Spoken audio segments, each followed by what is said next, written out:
प्रतियोगी परीक्षाओं की तैयारी के लिए कुछ बातें बताने जा रहा हूँ। और ये बातें मैंने नहीं की है, ये बातें जो मनोविज्ञान के जानकार हैं उन्होंने कही है। मनोविज्ञान ये कहता है अगर आपकी रुचि नहीं है किसी भी विषय में तो आप उस विषय को कितना भी पढ़ लो, आप ग्रहण नहीं कर पाओगे, पहली बात। दूसरी बात, अगर आप पढ़ते समय या जिस काम को कर रहे हो उस समय आपका ध्यान भटक रहा है, उस मुद्दे पे ध्यान नहीं है, तो आप मुश्किल से 20% जो बातें या तथ्य या जो चीज़ें हैं वही याद रख पाओगे। तीसरी बात, आपने पढ़ा लेकिन उसका रिवीजन नहीं किया, ध्यान से पढ़ा लेकिन उसका वापस रिवीजन नहीं किया, दिमाग में एक्सरसाइज नहीं की, तो 80% चीज़ें आप वापस भूल जाओगे। तो कहने का मतलब है दोस्तों, पढ़ने के लिए ज़रूरी है कि जो टॉपिक आप पढ़ रहे हो तो पढ़ते समय बहुत ज़्यादा ध्यान से पढ़ो, किसी तरीके का कोई भटकाव नहीं हो, और जब पढ़ रहे हो तो उस समय उसका जो कोर पॉइंट है ना उसी समय आप ग्रहण कर लो। हम फिल्म देखते हैं, फिल्म पूरी की पूरी याद रह जाती है। क्यों याद रह जाती है? इसलिए याद है, इतनी तन्मयता से इतने डूब जाते हैं हम, है ना, कि ध्यान ही नहीं रहता, इतने ज़्यादा डूब जाते हैं। तो जिस काम के अंदर हम डूब जाते हैं उस काम में हमें सफलता मिलती है, या वो जो फैक्ट है हम जो पढ़ रहे हैं वो बहुत हमें याद रहता है। दोस्तों, मुझे क्रिकेट के बारे में कुछ भी याद नहीं रहता है, और फिल्मों के बारे में मैंने मिथुन चक्रवर्ती की पहली फिल्म दाता देखी थी और नागौर के भार टाकीज में देखी थी, और आज भी वो दृश्य मेरी आंखों के सामने है। और आज तक मैंने जितनी भी फिल्में देखी है सारी की सारी फिल्में मुझे याद है। क्यों याद है? रुचि है। तो जिन चीज़ों में रुचि है ना, तो पढ़ाई के अंदर जिस एग्ज़ाम की तैयारी कर रहे हो आप, तो सबसे पहले तो विश्वास रखो कि मेरा उस एग्ज़ाम के अंदर सिलेक्शन होगा, और पढ़ते समय बहुत रुचि रखो, जिज्ञासु बनो, ये सोचो कि सारा का सारा ज्ञान है मुझे ग्रहण करना है। और यूँ सोचो ही मत कि एज ए स्टूडेंट पढ़ रहे हो, आप एक टॉपिक पढ़ रहे हो। टॉपिक क्या है? कि भारत में सेंटर स्टेट रिलेशन, केंद्र राज्य संबंध, है ना। तो पहले आपने ध्यान से पढ़ लिया कि केंद्र राज्य संबंध क्या है, पूरे ध्यान से पढ़ा, कोई भटकाव नहीं है उस समय। अब जब आपने पढ़ा तो ये आपने ये चीज़ें पढ़ी कि भारत के संविधान के किस भाग के अंदर केंद्र राज्य विधायी संबंधों का उल्लेख है, प्रशासनिक संबंधों का उल्लेख है, वित्तीय संबंधों का उल्लेख है, पढ़ लिया। फिर आपने ये देखा कि विधायी संबंध ये कहते हैं, वित्तीय संबंध ये कहते हैं, प्रशासनिक संबंध ये कहते हैं। आपने पूरा का पूरा समझ लिया। अब आप उसको ध्यान से सोचो 1 मिनट के लिए, और सोचो कि कौन सी चीज़ है जो महत्वपूर्ण है, कौन सी चीज़ महत्वपूर्ण नहीं है। क्योंकि मैं आपसे हमेशा कहता हूँ किताब बार बार नहीं पढ़नी, किताब के जो क्रुक्स है, किताब के जो सार तत्व है, किताब का क्रक्स निकाल लो, मत दो किताब को, और अनावश्यक चीज़ें उनको हटा दो, और बाकी जो शॉर्ट के अंदर आप अपने नोट्स बना लो। तो विधायी संबंध है, तो पहले तो विधायी संबंध, वित्तीय संबंध, प्रशासनिक संबंध, इनके संविधानों की चर्चा करो, इनका संविधान क्या कहता है इनके बारे में। तो एक सवाल तो ये बनेगा संविधान, ठीक है। दूसरा सवाल इस एंगल से भी बनाओ, जब टीचर पूछे कि नहीं केंद्र का पलड़ा भारी रहता है, तो आपके पास में वो पॉइंट अलग से होने चाहिए। एक लिस्ट बनाओ कि साहब विधायी दृष्टि से, इस दृष्टि से केंद्र भारी पड़ता है क्योंकि सूची विभाजन है वो केंद्र के पक्ष में, केंद्र के पास में महत्वपूर्ण विषय है। राष्ट्रपति शासन आपातकाल के अंदर राज्य की जो सूची है बिल्कुल उस पर कानून बना सकता है केंद्र।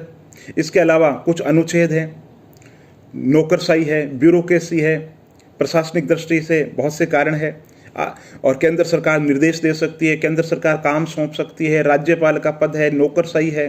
वित्तीय दृष्टि से देखें तो वित्तीय संस्थाएं, जो आय का जो बंटवारा है वो भी केंद्र के पक्ष में है।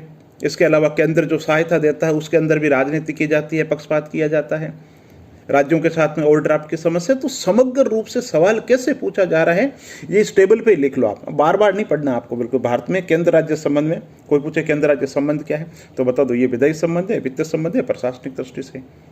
कोई ये पूछे कि सिर्फ 5 ही सब लाइन के अंदर कहना है कि भारत में संघवाद, भारत में संघवाद, आपको 5 पंक्तियां लिखनी है, तो आप उसमें सीधा बताओ बिल्कुल कि भारत में संघवाद 1935 के अधिनियम और कनाडा पर आधारित, 5 लाइनों में बता रहा हूँ लिखना है। फिर है क्या, 5-6 पॉइंट है भारत में संघवाद के, भारत में संघवाद है उसके जो 6 पॉइंट है ना बिल्कुल वो लिखो कि सूची का विभाजन किया गया है, स्वतंत्र निष्पक्ष न्यायपालिका, तो जो 6 पॉइंट है बिल्कुल वो पॉइंट बताओ संघवाद में। और लास्ट के अंदर हल्का सा लिखो बिल्कुल कि ये एक बाहरी दृष्टि से एकात्मक है लेकिन सूक्ष्म दृष्टि से देखें तो ये संघात्मक है। ये नहीं कह कि आप ये कह सकते हो डी बसु के अनुसार एकात्मकता और संघात्मकता का मिश्रण है। यही चीज़ अगर बड़े सवाल में पूछ रहे तो बड़े में उत्तर लिख दो। तो कहने का मतलब है जो चीज़ आप पढ़ रहे हो उसमें बहुत ध्यान से पढ़ो, उसको उसी समय याद कर लो, मैंने बताया जैसे 20 घंटे बाद के अंदर, ठीक है। अब चीज़ें भूल जाते हो तो पढ़ते समय ध्यान से पढ़ो, जब भी समय मिले वापस उसका रिवीजन कर लो। रिवीजन के अंदर टाइम नहीं मिलेगा, ऐसे पन्ने पलटे, हाँ भाई ठीक है के अंदर बस देखे, ठीक है, हड़बड़ाहट के अंदर से होता है ना, हाँ भाई ठीक है। या मैं हमेशा एक फॉर्मूला देता हूँ, आपसे कहता हूँ कि रात को सोते समय जुगाली कर लो। रात को जो पढ़ा है ना 5 मिनट का 10 मिनट का समय, रात को नींद नहीं आ रही है तो उस समय आप सोचो कि हाँ भाई आज मैंने क्या पढ़ा था। आज मैंने ये पढ़ा था, आधुनिक भारत पढ़ा था। आधुनिक भारत में क्या पढ़े थे कि सब आधुनिक भारत के अंदर मैंने किसान आंदोलन पढ़े थे, ठीक। तो फिर अब सोचो कि किसान आंदोलन सा पश्चिम बंगाल में कौन सा किसान आंदोलन हुआ, आंध्र प्रदेश के अंदर कौन सा हुआ था, राजस्थान के अंदर उसमें कौन सा किसान आंदोलन हुए थे, उत्तर प्रदेश में कौन से किसान आंदोलन हुए थे, है ना। दिमाग में सोचो, ऐसे खुद से ही सवाल करो और पढ़ो कि हाँ अच्छा ये सन्यासी विद्रोह हुआ था, कहाँ पे हुआ था, अच्छा वहाँ पे हुआ था, अच्छा एक किताब में भी तो इसका वर्णन है, किस किताब में वर्णन है, कैसा इसमें वर्णन है। तो इस तरीके से आप तैयार करो। तो अभी तक जो मैंने बातें की उन बातों का सारांश ये है कि पढ़ाई में रुचि विकसित करो। जब पढ़ो तब ध्यान से पढ़ो, किसी तरीके का कोई भटकाव नहीं होना चाहिए।